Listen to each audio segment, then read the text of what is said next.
Hello everyone, this is Monstertaming coming at you with another Kindred video. This time, we've got a little bit of a surprise Kickstarter end anniversary video here, where we get a little bit more about Hole Piercer. Thank you. Happy Monday, everyone. Around this time in 2020, our successful Kickstarter campaign came to an end. We raised over $500,000, which was much higher than our original goal of 50K. We're grateful to all of you, whether it's through support in the beginning or you found us recently in a celebration today. We'd like to show you a work in progress glimpse of our swimming mechanics featuring Hole Piercer, as well as Hole Piercer's official concept art. Once again, we thank you for sticking with us. So here we go.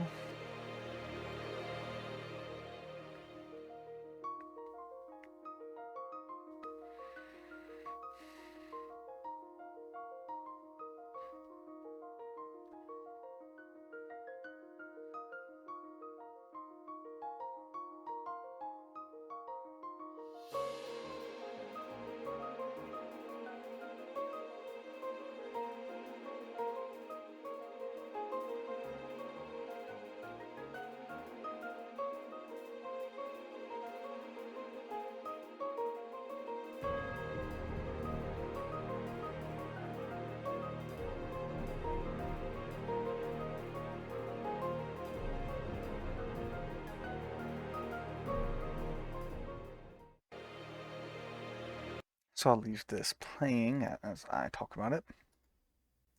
One, we have this little puddle here.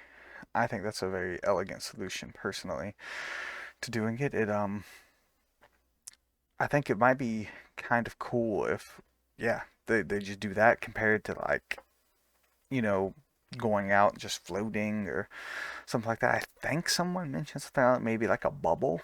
That could possibly also be kind of cool, but I think the puddle that flows with them works better as long as there's some nice little grounding and the lore for the game there.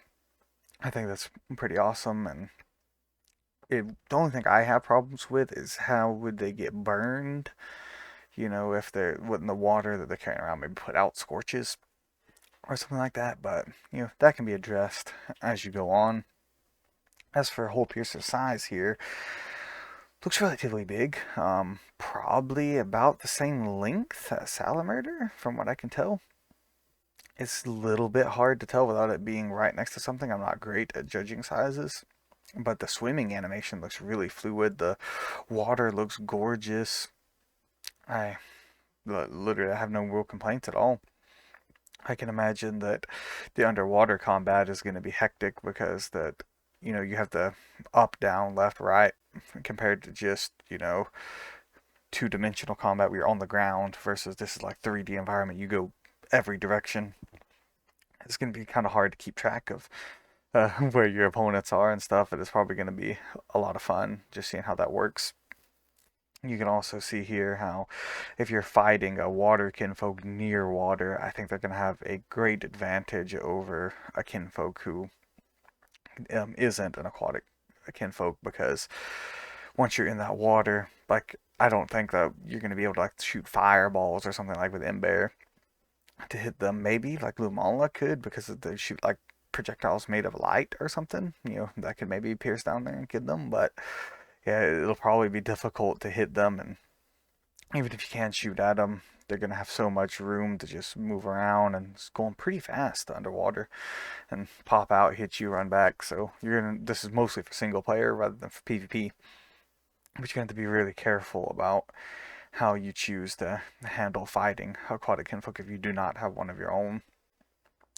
So I think it's probably going to be wise when you get to parts of the game like that to try to have at least one kinfolk who is proficient in swimming and underwater combat. And then down here we have some concept art. We have like a little spinny torpedo looking thing. We have just like some swimming animations, and we have a bite, and we have like a hyper beam looking attack. So bite is almost definitely going to be, it's a shark. I mean, they pretty much have to have the bite attack, which is, we already have seen, we know and love in the game already. So aside from that, a little torpedo type spinny attack could be like a variation on Rush. Could have a very similar idea to Rush, where you kind of launch yourself towards a target. It could have some kind of more special, a highly specialized aspect to it, kind of like bounce It's in its core is very similar uses to Rush, but it is kind of like a better version of it. Maybe this could be like the water version of Rush. Maybe it works extremely well underwater. Perhaps get some kind of bonuses when it's underwater or something like that. And then the hyper beam type thing is looks very similar to Lumal's Righteous Light. I imagine that's probably about how it's gonna work. Uh, for water type though, Righteous Light is really slow and clunky, so I don't know that that would be exactly how it works because water types are supposed to be more combo focused. So I could see it being something with maybe like less damage than Righteous Light, but also apply like a slow to them or a stun to them, something like that. Kind of like that could be kind of cool, like a jet of like super pressured water and it stuns them, kind of like an Iron Fist, but you use it with the beam attack instead of the Iron Fist attack. That could be interesting to help you get close in there, and then maybe hit them with a bite or Bridger Riddle tornado spin type attack. Either way, it looks awesome. I love the appearance of it. Just the whole look and feel of this kinfolk is one that I greatly enjoy. And I hope you guys have enjoyed. This has been Monstertaming Bisloba signing off. Please leave in the comments below what you guys think about this and what kind of content you guys might like to see into the future as well. But until next time, this has been Monstertaming Bisloba signing off. Hope you have a wonderful day. Goodbye. God bless. See ya.